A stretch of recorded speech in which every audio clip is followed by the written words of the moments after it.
First graders at Wilson celebrate their 100th day of school. Girl Scouts are selling some cookies around Hayes. And we learn a little bit more about forensics. I'm Jacob Alexander. And I'm Sage Markley.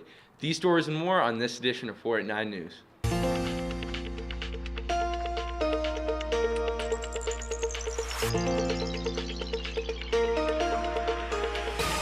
Wilson Elementary students have been getting into reading with some Dr. Seuss. Reporter Mason Welbrock with more on the story.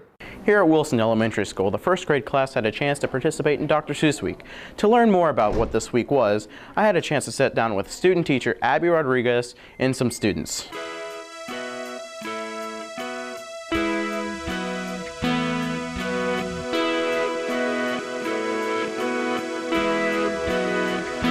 This week we did Dr. Seuss Week, where we got to do a lot of different experiments with the kids. They got to be able to measure a fruit by the foot with different objects like paper clips and Unifix cubes. They also got to play a board game of 10 apples on top, where it included a lot of math activities where they had to do quick math.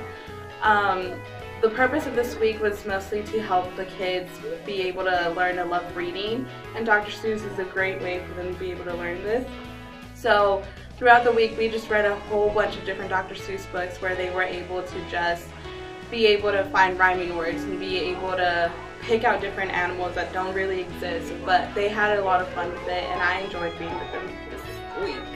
Part about this week? The ooblack. The ooblack? What else have you done this week?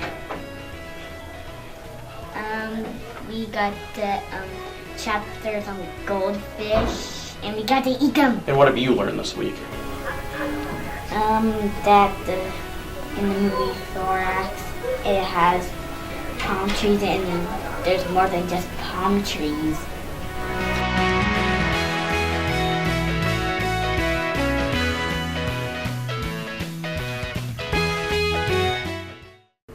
Let's encourage other students for the love of reading. This has been Mason Walbrock reporting for 489 News. Hayes High has many co-curricular activities, and forensics just happens to be one.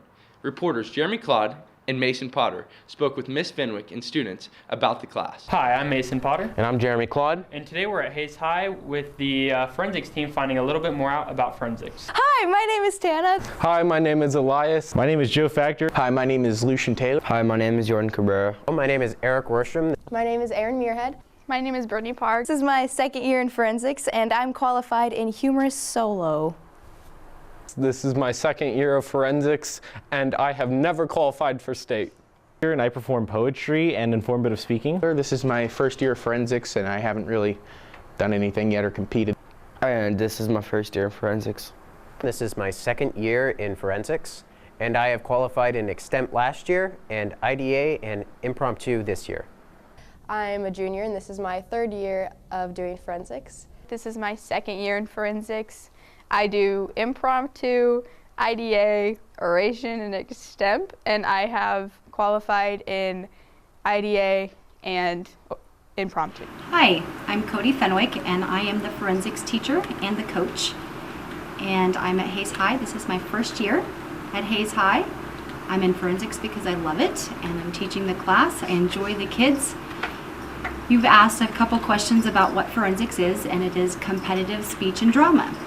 It is a CASHA Activities Association, so CASHA is involved, and we have some guidelines.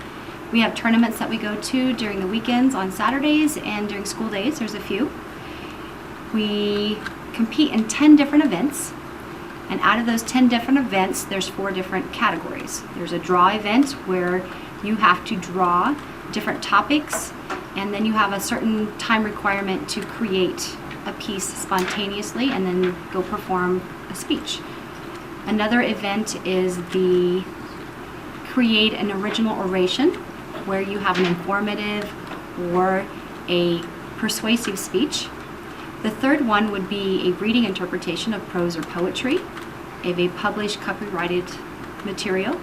And the fourth type of category would be a solo or humorous interpretation and acting.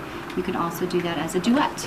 And so interpretation, acting, interpretation, reading, as well as original oration and a draw event. So those are the 4 categories, and there's 10 events. We try to have a full team each time we go. We take a Suburban or 2 Suburbans, and each student enters into 2 events. They compete as individuals, but their individual scores also help us compete as a team. And so at tournaments, we'll go to roughly 8 tournaments in a season, and we have festival regionals. We also have state championships, and that encompasses our forensic season is from January through the first part of May. If you are interested in drama or any type of forensic activity, feel free to come down to room 105 and visit Ms. Fenwick. This has been Mason Potter. And this has been Jeremy Claude for 489 News. And now for your sports report with Jake Decken.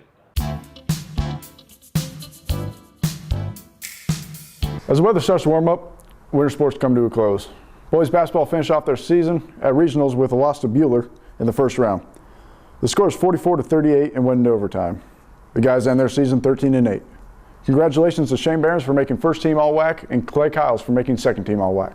The Lady Indian basketball team made their first sub-state title appearance since 2012. They played the Bullpups from McPherson. The girls lost 67-37 and ended their season 12-10. Congratulations to Talon Cleveno for making first team All-WAC and Savannah Snyder for making second team. Isaac Smith, a freshman swimmer here at Hayes High, went off to compete at state, taking 8th in the 100 butterfly and taking 16th in the 200 meter butterfly. Junior Trey Van Pelt and senior Conrad Viner went off to compete at state wrestling. Viner finished his high school career with a loss in the first round of the constellation bracket, and Van Pelt made it to the first round of the championship bracket. Congratulations to those two for making it that far. We here at 489 News would like to congratulate all athletes for their hard work and dedication to their winter sports. And we'd also like to say good luck to all the spring sport athletes out there too. Reporting for 489 Sports, this has been Jake Decken. There's much more to a Girl Scouts year than just selling cookies. Abby Brungart caught up with youth coordinator Nicole Otley for more on this story. The Girl Scouts participate in many activities throughout the year. I attended the cookie kickoff, talked to some of the Girl Scouts, and got more information from Nicole Otley. My name's Nicole Otley, and I'm youth development for the Girl Scouts of Kansas Heartland here in Hayes. And the way the Girl Scouts work actually in Kansas is we have 5 regional offices, 5 offices total. Our headquarters is in Wichita, so there's a lot more people in that area.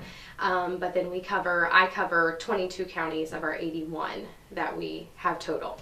There's about 10 to 12 girls in a troop, and there's 17 troops in Ellis County and 738 in Kansas in total in our council. We have different goals that we try to teach the girls, and that's anywhere from, we actually have them listed, from strong sense of self to values to self-esteem to being a better person to loving yourself so that you can love other people. And so we try to reach out to partners that can help us fill those goals. So that's anywhere from a jewelry store who can teach them about engraving to, like I said, the hospital to, high school students, anybody. So one common misconception actually that I'll start with about the cookie sale is that it's a giant fundraiser. And while we do raise funds technically by selling the cookies, the girls actually, what we really promote, again, as the youth development person, I work with the girls before the sale starts, and we really promote that it is their cookie business. It's not just a giant fundraiser. And it goes until March 19th, so they get about 5 weeks where they sell their cookies and run their cookie business. What's your favorite activity in Girl Scouts? Selling cookies. What's your goal for the amount of cookies you want to sell?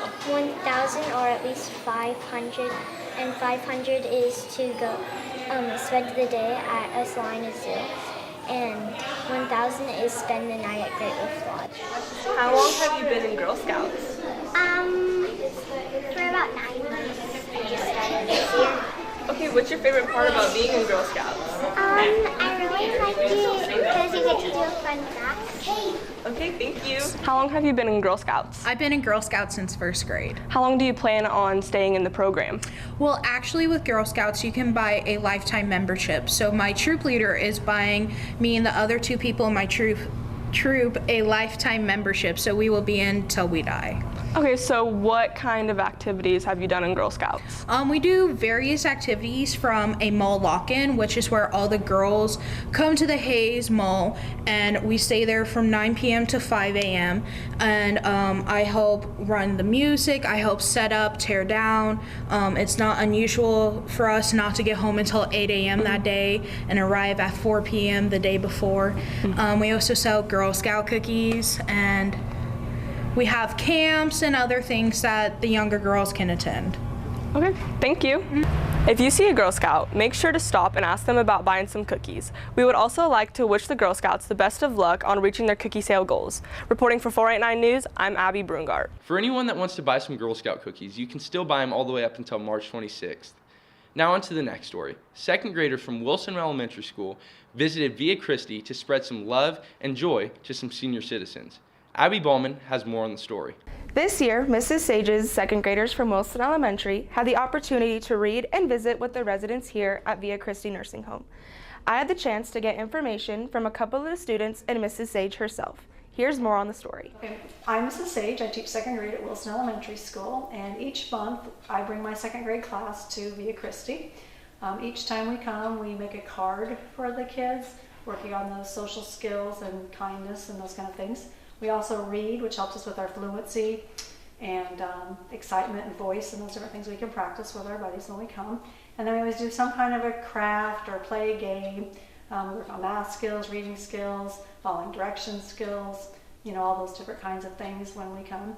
It's great for socialization, it's great for compassion, works on all those soft skills that lots of times we've lost in society. And so we always look forward to coming in and visiting with our big buddies.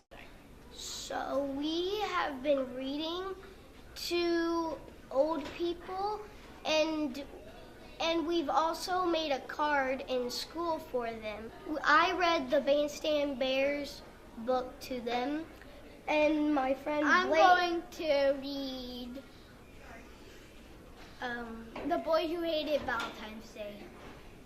And we got an orange paper for our puzzle, and we glued it on, and then we put it all together, and it's made all the words. Like we cut, back in school, we cut around the pieces. We cut on the dotted lines, and it was made out of a heart, and then we made the card for them.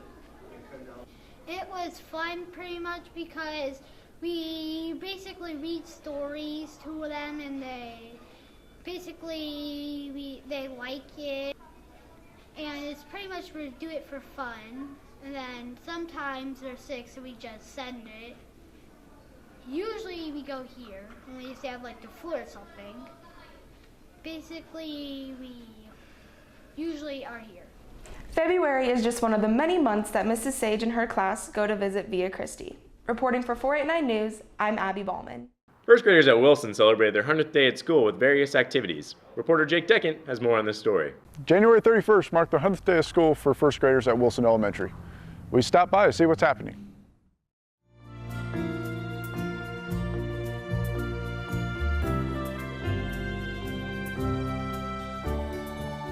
I'm Jessie Groff, and I teach first grade here at Wilson. Today is the 100th day of school in first grade, and throughout here at Wilson Elementary, we are celebrating with our students by having some parent helpers come in and do various center groups.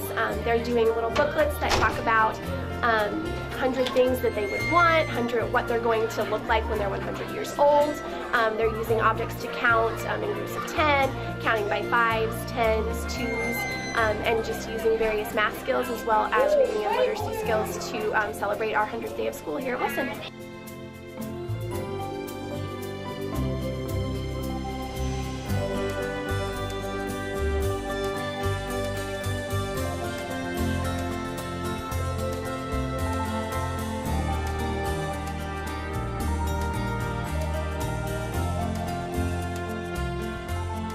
I'm here with my little cousin Rylan, and today we are working on the 100 day of school activities.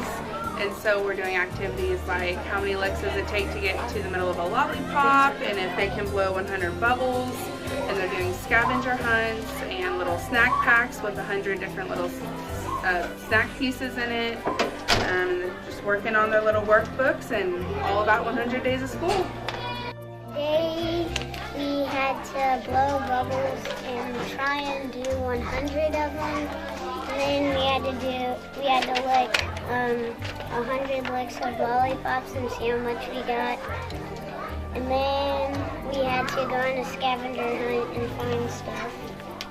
And then we had to count 100 things out of snacks, and that's it.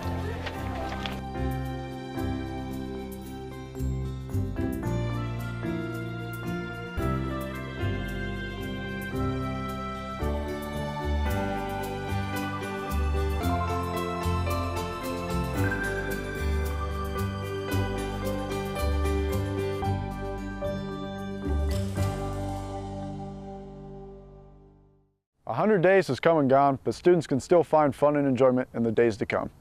Reporting for 489 News, this has been Jake Decken. Jacob, and there you have it for this edition of the news. Sage, we should send it to the credits for a little bit of a break, a spring break. In fact, that's what these credits are about. As always, you guys can go and follow us on Facebook and Twitter at 489 News. Don't forget about our website, 489news.com. This has been Jacob Alexander. And Sage Markley. Thanks for watching. Hey, Mr. Long here. I'm going to Las Vegas for spring break to watch basketball, all of the first and second round games. We do this every year. It's kind of an annual family trip. Looking forward to watching a lot of games and taking a little break from school. I'm going to sit at home and sleep. Hanging out with the squad. I'm going to be in Omaha playing volleyball, and then I'm going to watch my little sister rooms. Just practice baseball. On spring break, I'm going on a mission trip with a bunch of high schoolers, and we're going to Nicaragua to help with their church and their ministry. I plan on going to St. Louis for Friday through Sunday, and then plan on doing nothing. Working. I'm going to Cancun, and I'm going to have a blast. Well, so spring break this year, I'm going to probably have a lot of baseball practice, get better with my team, so what, flush it. That's the team motto this year. We're going to be hoping to be pretty decent. But other than that, just hang out with friends. Spring break for high schoolers, man, typical.